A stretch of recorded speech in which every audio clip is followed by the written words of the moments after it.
grandma won't let her go. He's missed out on first words, first steps. All we want is a chance to know this little girl. You characterize this as this rotten, no-good rat wants to come in and rip this whole world apart. I just want to see my daughter, and you're in the way. I'm not in the way. Your daughter doesn't want to see you. Let's do it. Have a good show, everybody. Here we go. This is a safe place to talk about hard things. Stand by. We'll count you down. I'll try to be an emotional compass and point you in the right direction. 5, 4. I am not giving up on you.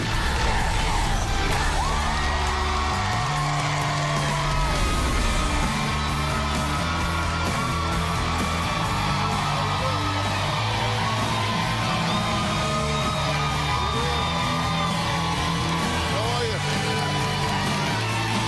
Hey, guys. Well, 14-year-old Casey has been caught in the middle of a bitter battle that she wants absolutely no part of. Now, for the past 13 years, she's lived with the only mother she has ever known, and that's her grandmother, Sandy. Now, then 3 years ago, her father, Ted, tracked Casey down on Facebook and has been fighting for his rights as a father ever since. Now, you may wonder why he has to fight to see his own daughter. Well, Grandma Sandy refuses to let him near his own little girl. Take a look. Because of my ex-mother-in-law, Sandy, I miss every important day of my 14-year-old daughter's life. Every tooth, kindergarten, first grade, second grade, braiding her hair even. We've never been apart for more than a couple days. Sandy stole my daughter when she was 1.5 years old. Sandy kept me from my daughter for the last 13 years. I don't like having her away from me. I'm willing to do anything to keep her away from him. If it's illegal, legal. I'm doing what she wants, not what he wants. This is one of maybe the first drawings she ever really made of us. She's part of the family. She's our baby. When my daughter was about a year old, me and my wife, we went through some rough times. Ted got arrested for retail fraud and spent several months in jail. While he was in jail, my daughter divorced Ted, and I took care of my granddaughter. So I asked my daughter to sign temporary guardianship over to me in 2005. Sandy took my daughter away from me and my ex-wife. My husband and I had filed for full custody, which we got. I could not find my daughter for 9 years. Ted never once tried to visit his daughter. He could have found her if he wanted to. So we just had her for 12 years. And now he's trying to take her away. It's too late for Ted to become a father now. I just want the chance to tell my daughter that I never would have walked away from her. I just want her to know the truth. I just want you to know that I love you always. Well, Ted's wife, Tricia, has seen the toll this has taken on her husband, and she says she is convinced his daughter has Stockholm Syndrome. Take a look. I do believe that Ted's daughter has Stockholm Syndrome. Stockholm Syndrome is when one holds someone captive and controls their emotions and their thoughts, that person being held captive resonates with their captor. One of the very first texts that he received from her said, "I know all about you, and all you've ever done is lie to me." Does she remember the carrots that he fed her in the high chair and said, "These are yum yum"? Because that should be the only conversation she remembers, if any. Ted's daughter has been fed the emotions that she feels, and I truly believe that Sandy has done that. Let me be sure. We've looked at some tape pieces that have tried to kind of catch up the situation here, but you have been raising this child for the last 13 years? Yes. Okay, and this is your daughter's child. You're the maternal grandmother. Yes. Okay, and you were married to Jennifer, correct? Correct. But the two of you got a divorce. We got a divorce. All right, and how is it that your daughter wound up with her grandmother instead of with you? When I got out of jail, I got served divorce papers, and while I was in jail, personal protection order, so I couldn't have contact. Then the next thing you know, the baby's gone. Everybody's gone, yes. They just all poof. Pretty much. Okay, so the baby winds up with you. Yes. Now, you were married, and your husband was tragically killed, Yes, correct? yes. He was actually shot. Yes. By a police officer? Yes, in Detroit. In Detroit. And you sued the city? Yes. And you were awarded over $2 million? Yes. And you ultimately take the child with permission from your daughter. She Right. grants permission. Right. And you take the child and move to North Carolina. Right. Eventually in 2005. Yes. Okay. And did you notify him that you were taking his child? I had no idea where he was. They all knew where I was at because they sent me divorce papers to my mom's house, and it's the same lawyer that she had for her lawsuit. But you criticize him for not looking for the child until 2 years ago. You say you didn't have an address on him. How was he supposed to know where you were? My daughter knew where I was. She had my address and everything. My phone number. We didn't know where your daughter was either. Where's your daughter now? Prison. So you have the baby now in North Carolina. Yes. And you find out about this, and so you say, I want to see my child. Yep. Okay. And you say no. Yes, she didn't want to see him. Why? Well, she's a child. I'm asking, I asked her not at what she said. 13. What did you say? No, I said no at the time because she didn't know who he was at all. Now, Ted says he searched for Casey, but always came up empty-handed until Casey's half-sister, Heather, sent Ted a link to his long-lost daughter's Facebook page and told him where she was living. Ever since then, grandmother Sandy quit talking to Heather. Take a look. I'm 13 years older than my sister, so I've always been there to take care of her. I know that Sandy has completely brainwashed my sister. Sandy has said that our parents have walked out on her and never took care of her. Absolutely not true. Our mother has sent my sister birthday cards, Christmas cards, different gifts throughout the years, and it never got past Sandy. My sister never knew that our mother sent her anything. Sandy has told my sister that our parents have done a lot of drugs, and what she didn't tell her is that Sandy was part of it. I have witnessed Sandy take a handful of muscle relaxers and then maybe 2 hours later take another handful.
while drinking. Sandy has fallen down in front of my sister. She's driven with my sister and with me in the car while she was completely high.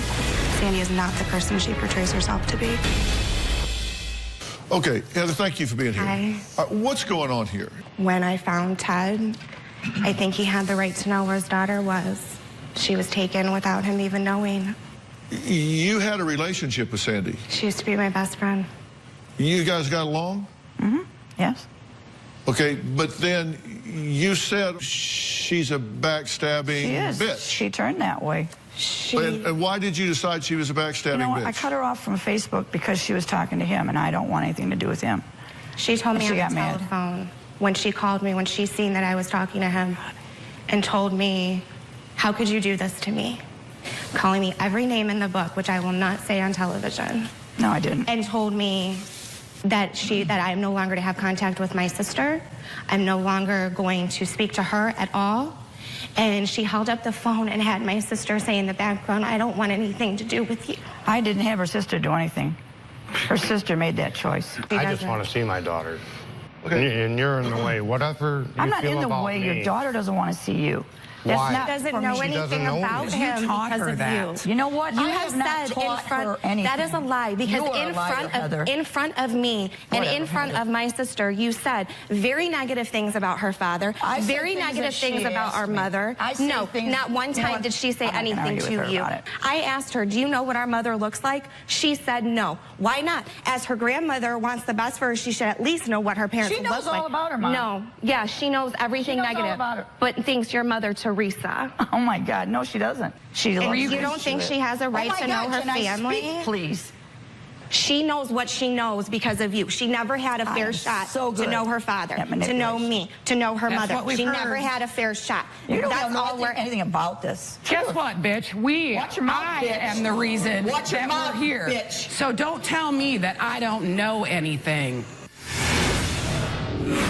There's an awful lot of accusations flying back and forth here. Oh, and he's suing me for $11 million. You'll be lucky if that's all you get. Really looking for jail time for you. And later, you characterize this as this rotten, no-good rat bastard wants to come in and does rip now. this whole world apart. Because that's what he wants to do now. No, wait a minute. Tomorrow on an all-new Dr. Phil. Is she a caring parent You say she'll give him spoiled milk. You are a bad mother. or a party mom? You're gone night and day. You cannot treat a child the way you do. Okay, Virgin Mary, hold on. You can be quiet. You're not gonna make me be quiet. Y'all both make me sick. You know as well as I do that woman's raising your child instead of you. She doesn't step back and let me be a mom. Because if she did, he'd be dead. That's tomorrow. Heather is my granddaughter's half-sister. I think Heather's a backstabbing bitch.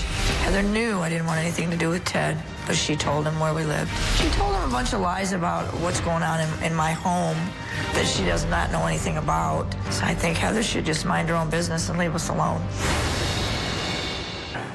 We We're the just one want that to called. be able It's to no have concern of yours. contact with my sister. That's all we want. No, is he to be wants to able- whip her out of the home and take her back to Michigan. Oh, and he's suing me for $11 million, too. But I don't wanna That's hurt concern for you. your daughter? You're suing me for $11 million? You'll be lucky if that's all you get. Really looking for jail time for you. All I get?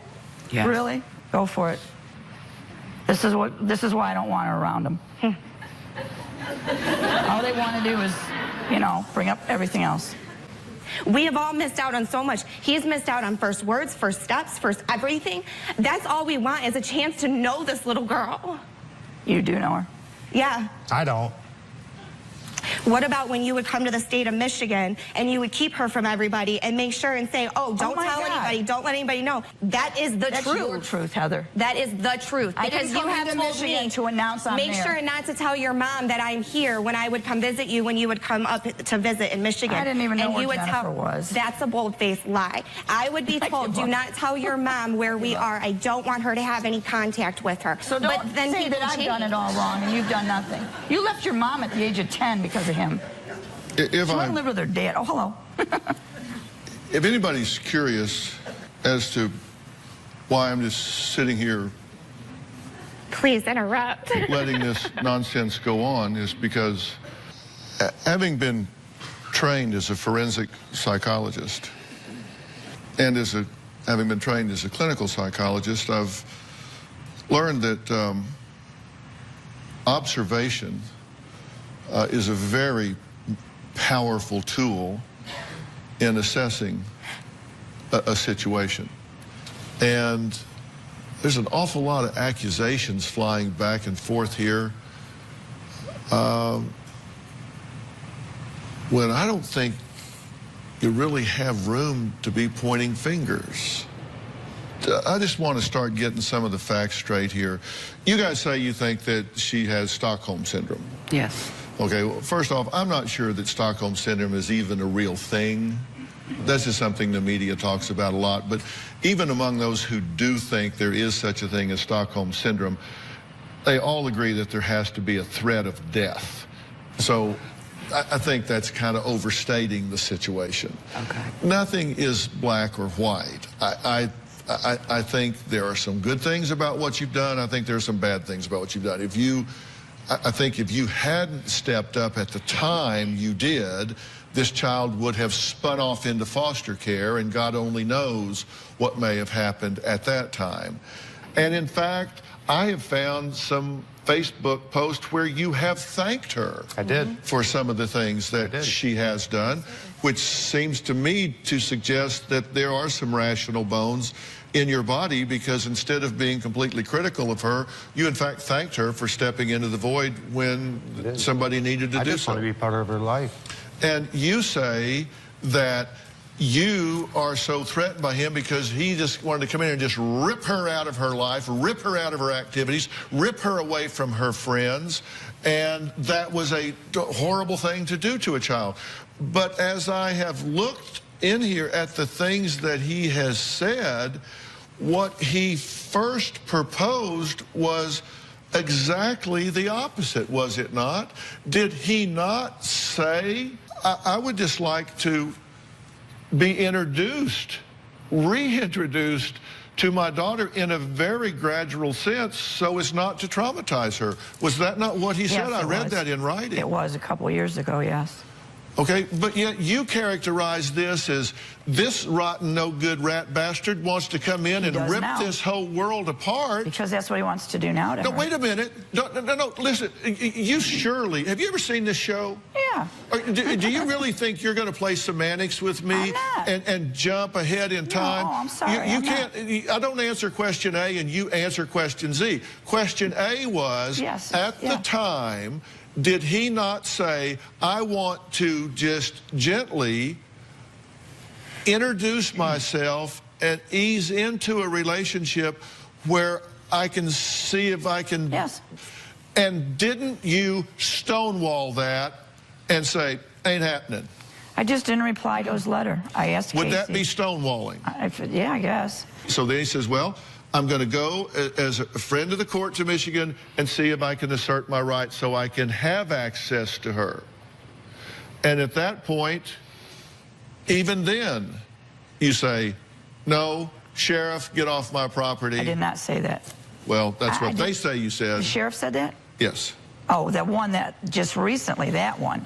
That was way before. No, this was just recently. Yeah. Did you drive 13 hours to get there to see your child? Yes. Did you get to see your child? No. So did you drive 13 hours back home? Yes. Okay. That's a fact. I mean, that's not up for debate. That's a fact. I always asked her, do you want to talk to your mom? Do you want to talk to your dad? You don't ask children to make adult decisions. Well, she was 13.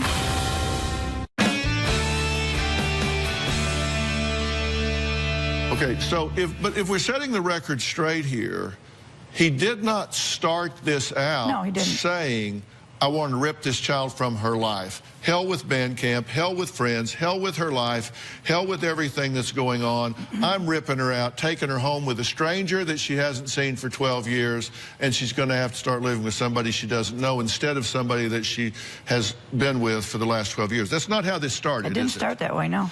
Okay, but what you did is you escalated it to that point to where he has now had to assert his rights through the court because you thought you could just tell him to go jump, and you called his bluff and you lost, did you not? I didn't want him taking her back to Michigan for 2 weeks of visitation or whatever. That's what he was trying to do. And she doesn't know him. She would have, if you would have just responded to You're the asking letter her to go to Michigan with a stranger. That wasn't what he asked to begin with, was it? Not in the beginning. No, but now... He began with a very rational, reasonable request, and you thumbed your nose at him, and you caused this to escalate. I guess. I always asked her, do you want to talk to your mom? Do you want to talk to your dad? You don't ask children to make adult decisions. Well, she was 13. You don't ask children to make adult decisions. I don't want to force her. I'm not going to force her. If you are a healthy, reasonable adult influence in a child's life, then you will support her having a relationship with her biological parents should they present in a healthy and reasonable fashion. But I'm not going to force her to leave the home she knows and go to Michigan. That's the thing. You keep answering questions that you wish I was asking, so you could then, you want to set up a paper tiger and tear it down. So what you do is you answer the question you wish I had asked, so you look better. Bad habit of doing that. No, I'm not trying to look better. I'm not. You know, I still don't want to rip her out. I just want to be part of her life, period. Then why do you text her and tell her that you're gonna? I didn't text her. I got every single text. Said I have the right. But I also told her... And you don't think that scares her? I also told her that we presented... You know, if you really have her best interest at heart and you think that that best interest is to remain with you, then you ought to start figuring out a way to coalesce with this man, because if you think he doesn't have the right and the mechanism to come get that little girl and take her home with him, you could not be more wrong. The court has ruled that Michigan does have jurisdiction. Your custody has been voided in North Carolina, and you have no more right to that little girl than some kid across the street that you don't even know. Thank you. This isn't just about you, that it is about the child, and she does have a father who has a genuine right to be in this child, and a child who, despite her short-sighted vision, would greatly benefit from a healthy relationship with a stable father. Coming up, Casey reveals what she has been told about her father. We'll be right back.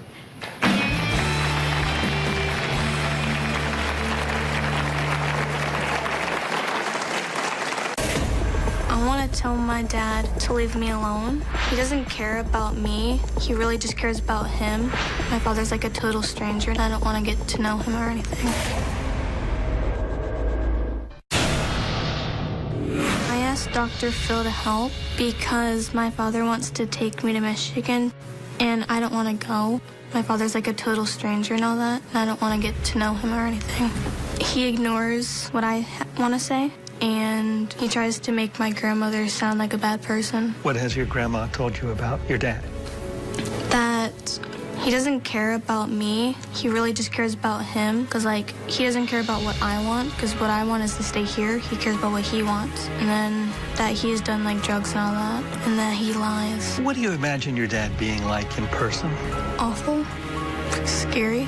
Because, like, in person, he could snatch me without, like, anyone knowing. Because, like, if I go in public, I always have to make sure I'm with, like, an adult or someone, just in case my father's, like, gonna, like, take me or something. I want to tell my dad to leave me alone. Now, how'd she learn that, Sandy? Hey, Ted, I don't know. When she's asked me questions, I've answered them honestly. She's asked me if I've done drugs, and I've told her yes. I don't lie to her about it. She asked me about you and her mom, and I've told her the truth. she was asked some very specific questions. Tell me what you know about your dad. Quote, I've been told that Ted lies. He does. I know that Ted has been to jail, but he won't tell me about that. I'm not sure if I've heard anything good about him. It is clear to me that you have poisoned her about her father. I've never said anything about him until just the last year or so. That's not we never really discussed him that much. Okay, that's like Yes, saying, I've told her the did you truth. shoot this person? Well, I didn't told her shoot the him till truth. last year. Well, I don't know what, you still shot him. I Well, told her the truth. She asked me, and I tell her. You don't recognize that alienating her towards her father is not in her best interest. Because let me tell you something, if that's how you see this, then we have a bigger problem than I thought, because a positive influence in her life would support and encourage a healthy relationship between that child and her father, and you do not support and encourage that, shame on you. I'm not saying I don't support him seeing her, visiting her. What I'm not supporting is him wanting to take her out of the home. He's trying to just see her down there, and he won't let them. May I speak, please? Absolutely. Casey texted him and yes, told you him may she would speak, visit. and you may speak also, and you do not need her permission to speak. Well, she just interrupts. Go ahead, then. They've gone down there multiple times just to see her, and they get shot down at the door. They never came to my door. They were at the house. How many times did you come to my door? I mean, Once at the door. When we went to court Once the day with the before. police. And the judge Twice said she's with staying. the police, Yeah, and twice. once The to your police door. came to my door twice. I wasn't even home. either way, you knew they were there. You Oh knew my they God. wanted to see her. That's I knew all they were wanted. there after the fact. You had the visitation schedule months ago. I'm not You allowing should her to have go to known. Michigan with a stranger. It's not just The going to weekends, Michigan. the They just weekends want in to see Carolina. I'm not her. allowing her to go to a motel with a strange man. He doesn't get to know her. He wants to just take her to You a won't even motel for a allow weekend. going to the park. May I have a commitment from you to remain silent? Sure. Silent, silent, silent. Casey, are you on the phone? Tomorrow on an all-new Dr. Phil. Is her daughter a party mom? You're gone night and day. That woman's raising your child instead of you. She doesn't step back and let me be a mom. If she did, he'd be dead. That's tomorrow. May I have the floor for a minute, please? May I have a commitment from you to remain silent? Sure. Silent, silent, silent. Okay. Casey, are you on the phone? Yes. I realize that you haven't been around your father since before you can even remember, so he's a complete stranger to you, right? Mm-hmm. But let me tell you, I've met your father, and I've talked to him, and I can tell you that he seems to me to be a pretty nice guy. I've asked him what he wants. Does he want to, like, pick you up and move you to Michigan and have you make all new friends and start all over in a new school and all of that kind of stuff? And what he's told me is that absolutely not. He's not wanting to blow your life up. That what he wants to do is meet you and get to know you and just kind of take things one step at a time and kind of see if you guys get along. And that, I think that would start by, like, maybe going to lunch and see how that goes and see how y'all feel about that. Would you be open to that? Yeah. I think so. Do you have any fears about that? I don't think so. Yeah. And let me promise you something. I will give you my word. He's not going to snatch you up and take you to Michigan. And your grandmother completely and fully supports the two of you meeting and getting to know each other. Correct? Yes. I support it. Is there anything you want to say to your daughter? I look forward to seeing you, and I love you very much. Thank you. The best thing in the world for her would be to build a healthy relationship with her father. Okay. You just have to hit the reset button and say, the past is over, it's behind us. Let's work on what's in her best interest. And the same thing with her. And, I mean, look at the two of you. Come on. Do you not miss that? Sometimes I do. Do you not miss that? She used to be my best friend. Look her in the eye. Look her in the eye. I want you to look her in the eye. I'm very hurt by her. Now, you can be right or you can be happy. I leave that to you. Okay. And it's going to say an awful lot about who you are. Okay. You need to see your daughter very, very soon. I believe so, too. And she will not obstruct that in any way whatsoever. And if she does, I want to hear about it. Okay. Don't do that. I won't do it. Okay. Next, do you know how to catch a liar? Well, you're about to meet someone who does.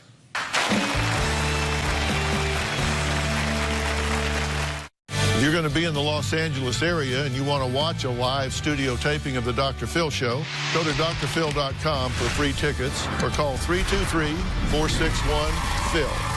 That's 323-461-7445.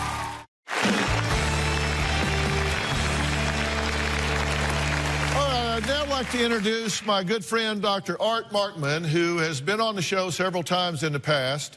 Dr. Markman has published over 150 scientific papers, developed training programs for billion-dollar companies, is a professor of psychology and marketing at the University of Texas, and I am proud to say is a member of the Dr. Phil Advisory Board. And he has written a new book, which I think is just fascinating and fun. It is Brain Briefs, Answers to the Most and Least Pressing Questions About Your Mind, which he co-authored with his colleague, Dr. Bob Duke. And it's in stores right now. This book is made up of 40 chapters that explain various human behaviors in a lighthearted, fun, and easy-to-understand way. They even have a chapter on why do we love kitten videos so much. Tell me about this book. Oh, it's, you know, Bob Duke and I, we do a podcast together, a radio show, right. And we really want people to understand their minds. Like we say, everybody we know has a mind, almost nobody knows how it works. And we feel like people would live their lives better if they knew. So we have a collection of short chapters, easy to understand, in plain language, to really answer some of the most pressing questions, some of which are really important, some not so much. Well, Robin's first question was, why do we love kitten videos so much? That's chapter 39. Yeah. So why do, because seriously, if you go online, some of these have like 500 million views. Yeah. And we watch them with the grandkids all the time. Baby everything is adorable. And the reason they're adorable is because they're annoying. I mean, if you've ever hung out with a human baby, I mean, you know, I have 3 kids. It's hard after a while, right? Yeah. You look at them and they're crying and you don't know why, and then they look up at you with those eyes and you melt because they're so adorable.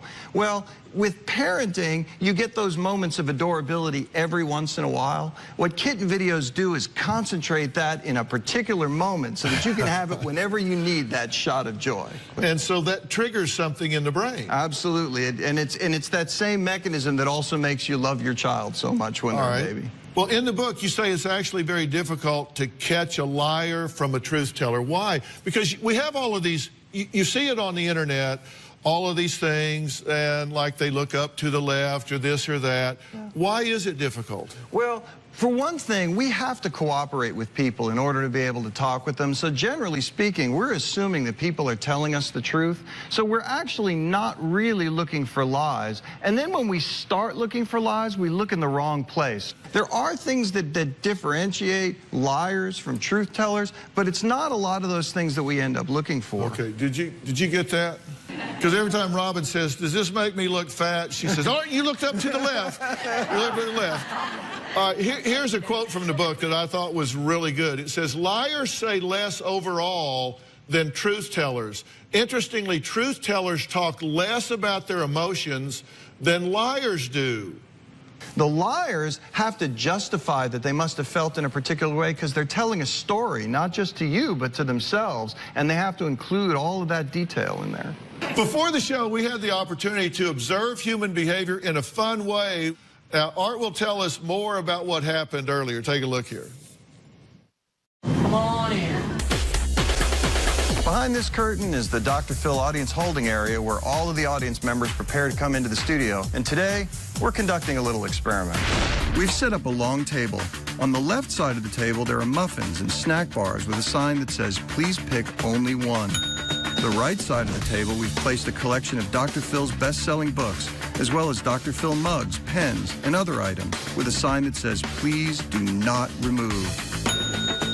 So how would a person act if they think nobody's watching? Well, we had hidden cameras to find out.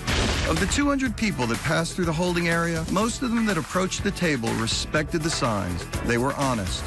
But I guess there were a few hungry people out there because on the food side of the table, there were audience members that ignored the sign. Some not only took just one, but also a few extra muffins or snack bars. That woman took not just one, not two, but 3 snacks. She must have skipped breakfast. On the Dr. Phil book and merchandise side of the table, some audience members picked items up and then put them back. But others were not so honest. Wait, look! What's that lady doing? This woman decided not only to check out a few items, she thought she'd slip a few pens in her purse. And look, this person's doing exactly the same thing. All right, the audience members who took part in the experiment are here today. Now, Dale helped himself to extra snack bars from the Please Only Pick One table. What's your story? Well, it looked like the sign was kind of more in front of the rolls than it was the granola bar, so I looked around and took a head count and said, well, there's more of these granolas in it or the muffins, so I just figured it'd be okay. Yeah, I don't know. That looks pretty clear to me. I mean, I don't know. That's your story. Okay. All right, Allie took an extra muffin from the Please Only Pick One table and claimed although she did see the sign, she took one anyway, well, because she was hungry. Well, I only took one, and I was starving, and then I went back and got another one because I knew that my friend wasn't going to have one, so I kind of justified it to myself that I could have hers. Okay, so what's the rationalization theory here? You know, a lot of us, most of us like to think of ourselves as basically being honest people. We have this kind of self-concept. But on the other hand, when we're in the face of a temptation, it can be really hard to resist. And I think a lot of times what happens is we tell little stories to ourselves that allow us to maintain that belief that we're basically deep down honest people, and yet we still get away with a couple of things on the side. Yeah, I kind of buy that, though. I mean, it's kind of like there's a muffin for everybody. Her friend didn't get one, so she ate her friend's muffin. That's I right. mean, it all trade off. I mean, I kind of buy off on that. Now, Lori got a couple of pens and stuffed them in her purse from the Please Don't Remove table. Were you just like magnet to the pens? I rationalize it this way. Your staff unknowingly created the perfect storm for me. I have a pen fetish, my favorite color is blue, and I love Dr. Phil. Then I wanted to make sure I got some kind of remembrance since we couldn't bring our phones in. Now, Regina, you don't have a pen fetish, do you? No, sir. You just grabbed a pen. I wanted one, but she wouldn't give me one of hers, so I had to get my own. So that's actually really interesting. There is something called goal contagion, where what other people do creates a goal in yourself because we're a social species, and that is a perfect example of that. And so when you see somebody else doing something, then it makes you want to do the same thing. Now, hopefully, you're standing next to somebody who's doing a good thing, and it makes you want to do a good thing, but it's not always the case. All right, when we come back, I have a fun surprise for someone in my audience who I was told wants to take a huge risk but is terrified. Maybe Art can suggest what they can do with this crippling fear when we come back.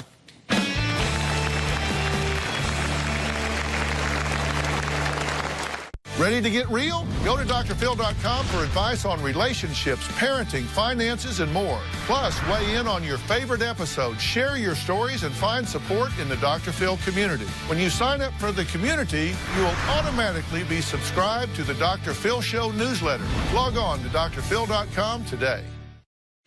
Okay, I'm back with Dr. Art Markman, and he has written a book called Brain Briefs, Answering the Most and Least Pressing Questions About Your Mind. And It is. We've really been having a lot of fun with it if you've been watching. Now, we're going to do something else here in just a second, but I got a couple extra questions I want to ask. Multitasking. Yeah. Does it work? You have a chapter in here on multitasking. Does it work? It does not. It turns out yeah, I know. You try and do two things at once, you get worse at both of them. No, that's not true. It is. That's not true. I can watch TV, listen to music, and type at the same time. And what you type is probably brilliant. Just as brilliant as it, No, it's terrible. Yeah. But that's the thing. We put ourselves in environments in which we try to do several things at the same time. And when we do that, we get worse at everything we're doing. We need to single task. We need to do one thing and then do the next and then do the next. All right, Carol has been coming to sit in the audience here and see my show since season 1. We're 15 years in since season 1. She calls herself a super fan. Oh my God. Now, our producers invited her to see the show today and finally meet me face to face after 15 years. There's just one challenge. She says she has terrible stage fright. You've been coming like every month for 15 years? Yes. Yes? Yes. And are you nervous now that I'm talking to you? Yes. Really? You watched even back when I was on Oprah, right? Yes. So you've been watching, I'm sorry? Every Tuesday. Every Tuesday, that's right. So you've been watching for 20 years. Yes. Now into the 20th year. What makes you nervous about being on stage? Oh.